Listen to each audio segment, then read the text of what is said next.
Objetivo número 12. Explicar con un esquema la conformada, la AT-pasa, la ATP-sinasa y la función que desempeñan sus componentes.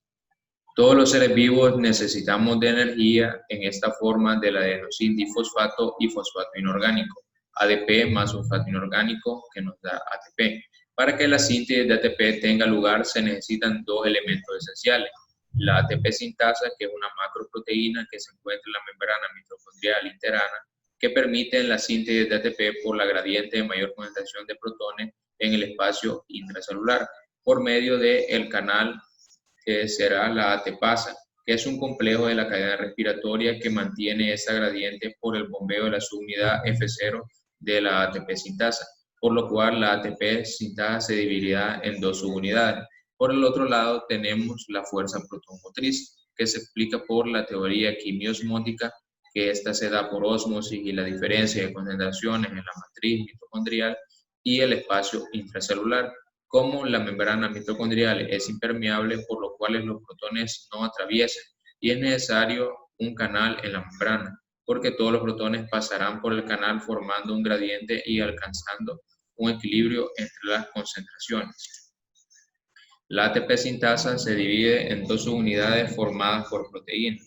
La subunidad F0, cuyos componentes son 12 proteínas C y el conjunto se le llama C12, una proteína A, una proteína B, y sus funciones es: un protón pasa por encima de la proteína A y se une a una de las proteínas C12 para rotar.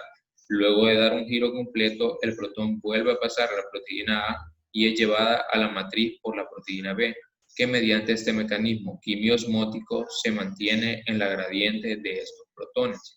Luego tenemos por el otro lado la subunidad F, cuyos componentes son la proteína delta, las tres proteínas beta, las tres proteínas alfa, el rotor formado por C2 y la proteína gamma, y su función es rotar la proteína C12, que harán girar a la proteína rotora con la proteína gamma, dando así una catálisis rotatoria, porque la catálisis rotatoria no gasta energía por los cambios formados de las proteínas alfa y beta.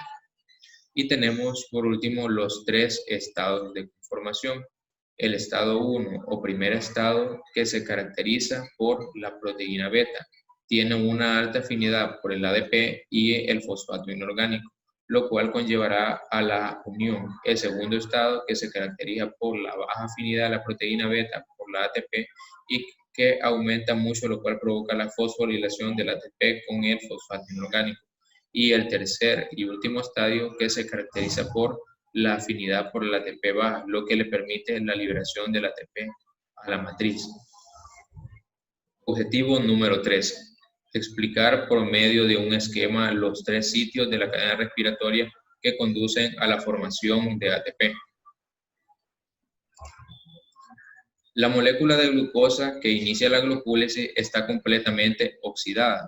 Parte de su energía se ha invertido en la síntesis de ATP. Sin embargo, la mayor parte de la energía está en los electrones capturados por el dinucleótido de nicotinamida y el dinucleótido de flavina. Los electrones y adenina. Los electrones procedentes de la glucólisis, de la oxidación del ácido pirúvico y del ciclo de Krebs se encuentran a un nivel energético aún muy alto. En el transporte de electrones, estos son conducidos a través de cadenas múltiples y sucesivas a sectores, y cada uno de los cuales es capaz de detectar electrones a un nivel ligeramente inferior al precedente. Los transportadores pueden existir en dos estados de oxidación próximos, pasando uno al otro según se acepten o desprendan electrones. Cada par redox solo puede reducir electrones de otro par porque tenga potencial de reducción más negativo, y solo puede cederlos al par que los tenga menos negativo. El potencial más negativo de la cadena respiratoria es el dinucleótido de nicotinamida y adenina, con menos 0.32 voltios. En el otro extremo está el agua con 0.82 voltios. Cuando los electrones se mueven por la cadena transportadora, salen a niveles energéticos inferiores y van liberando energía. Esta energía se emplea para fabricar ATP a partir del ADP en el proceso de fosforilación oxidativa. Por cada dos electrones que pasan del dinucleótido de nicotinamida y adenina reducido al oxígeno, se forman tres moléculas de ATP. y por cada 2 electrones que pasan del dinucleótido de flavina y adenina reducido al oxígeno se forman 2 ATP. El mecanismo por el cual se reduce el ATP se explica por la teoría del acoplamiento quimiosmótico, que la habíamos mencionado anteriormente. La cadena respiratoria está formada por una serie de transportadores de electrones situados en la cara interna de las crestas mitocondriales y que son capaces de transferir los electrones procedentes de la oxidación del sustrato hasta el oxígeno molecular, que se reducirá formándose agua. Como resultado de la transferencia de electrones, los transportadores se oxidan y se reducen alternativamente, liberándose una energía que en algunos casos es suficiente para fosforilar el ADP y formar una molécula de ATP. Se trata de la fosforilación oxidativa, que permite ir almacenando en enlaces ricos en energía la energía contenida en las moléculas dinucleótido de nicotinamida y adenina reducido, dinucleótido de flavina y adenina reducido y dinucleótido de nicotinamida y adenina fosfato reducido, que se liberan en la glucólisis y en el ciclo de Krebs y que será más tarde fácilmente utilizada. Toda la cadena respiratoria que comience por el dinucleótido de nicotinamida conduce a la formación de 3 ATP, mientras que si comienzan por el dinucleótido de flavina y adenina, produce solo 2 ATP. El rendimiento energético del dinucleótido de nicotinamida y adenina fosfato reducido es similar al del dinucleótido de nicotinamida y adenina, así como el del GTP lo es al del ATP. Objetivo número 14.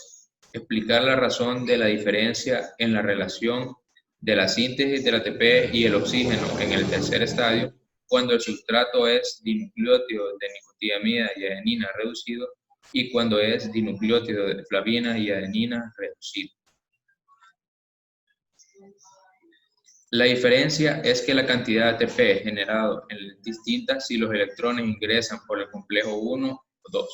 Por cada fosfato que se une al ADP para dar ATP, se requiere energía que liberan los electrones que son aceptados finalmente por el oxígeno, con la consecuencia. De esta forma, se puede establecer una relación entre la formación del fósforo y el oxígeno.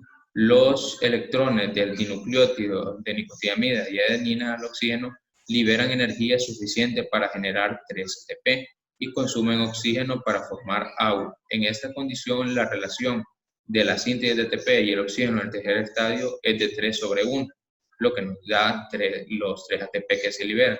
Los electrones desde el dinucleótido de flavina y adenina al oxígeno liberan energía suficiente para generar 2 ATP y consumen oxígeno para formar agua. En esta condición, la relación entre la síntesis de ATP y el oxígeno en el tercer estadio es de 2/1, lo que nos daría 2.